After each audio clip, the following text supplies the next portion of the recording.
இன்று காலையில் மத்திய கல்வி அமைச்சர் தர்மேந்திர பிரதான் வெளியிட்ட அறிக்கையிலும் பேட்டியிலும் புதிய தேசிய கல்விக் கொள்கையை அமல்படுத்தாவிட்டால் தமிழகம் அந்த 2152 கோடியை தவிர 5000 கோடி ரூபாய் அளவுக்கு இழப்பு ஏற்படும் என்று அவர் கூறியிருந்தது பெரும் சர்ச்சையை ஏற்படுத்தியிருக்கிறது. மத்திய கல்வி அமைச்சரின் அந்த பேச்சு எதிர்க்கட்சித் தலைவர் எடப்பாடி பழனிசாமிக்கு பெரும் அதிர்ச்சியை ஏற்படுத்தி இருக்கிறது என்று அவர் இப்போது அறிக்கை மூலமாக அந்த கண்டனத்தை அவர் தெரிவித்திருக்கிறார். புதிய கல்விக் கொள்கையை ஏற்காவிடில் 5000 கோடி ரூபாய் அளவுக்கு தமிழகத்திற்கு இழப்பு ஏற்படும் என்பது நமக்கு மிகுந்த அதிர்ச்சி அளிக்கிறது என்றும், சமக்கர சிக்ஷா அபியான் மற்றும் PM ஸ்ரீ திட்டத்தை அமல்படுத்தாவிட்டால் நிதி இழப்புக்கு பள்ளிக்கல்வித்துறை ஆளாக நேரிடும் என்று தர்மேந்திர பிரதான் மீண்டும் 2வது முறையாக தெரிவித்திருப்பது நமக்கு மிகுந்த ஏமாற்றத்தை அளித்திருக்கிறது, அதிர்ச்சி அளிக்கிறது என்றும் எடப்பாடி பழனிசாமி இப்போது வெளியிட்டுள்ள அந்த அறிக்கையில் தெரிவித்திருக்கிறார்.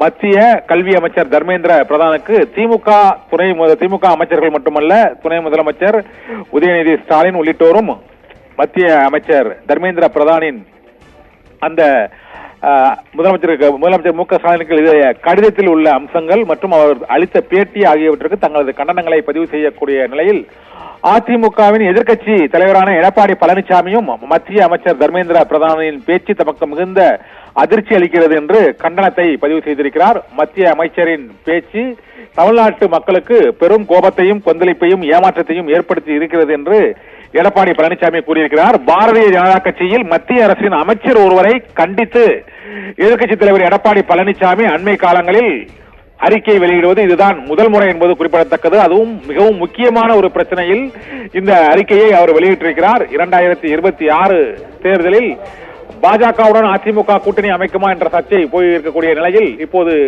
கல்விக்கான நிதியை மத்திய அரசு விடுவிக்க மறுத்ததற்கு எதிர்க்கட்சித் தலைவர் எடப்பாடி பழனிசாமி கடும் கண்டனம் தெரிவித்து இந்த அறிக்கையை முதன்முறையாக கடந்த சில ஆண்டுகளில் முதன்முறையாக மத்திய அரசை கண்டித்து எதிர்க்கட்சித் தலைவர் எடப்பாடி பழனிசாமி இந்த மும்மொழி கொள்கை பிரச்சனையில் இந்த அறிக்கையை விடுத்திருக்கிறார். மத்திய அரசின் துரோகத்தால் தமிழக மக்கள் தங்கள் குழந்தைகளின் எதிர்காலம் மிகுந்த இன்னலுக்குள்ளாகும் என்றும், சமக்கர சிக்ஷா அபியான் திட்டத்தில் நிறுத்தி வைக்கப்பட்டுள்ள நிதியை நிபந்தனையின்றி உடனடியாக மத்திய அரசு விடுவிக்க வேண்டும் என்றும் எதிர்க்கட்சித் தலைவர் எடப்பாடி பழனிசாமி வலியுறுத்தி இருக்கிறார். மும்மொழி கொள்கை விவகாரத்திலும் மத்திய கல்வி அமைச்சர் தர்மேந்திர பிரதானுக்கு கண்டனம் தெரிவிப்பது மற்றும் கோரிக்கை விடுப்பதில் திமுக அதிமுக ஆகிய 2 முக்கிய கட்சிகளும் ஓரணியில் நின்று மத்திய அரசை எதிர்த்து வருகின்றன. இந்த அறிக்கையின் மூலமாக அது மீண்டும் உறுதிப்படுத்தப்பட்டிருக்கிறது.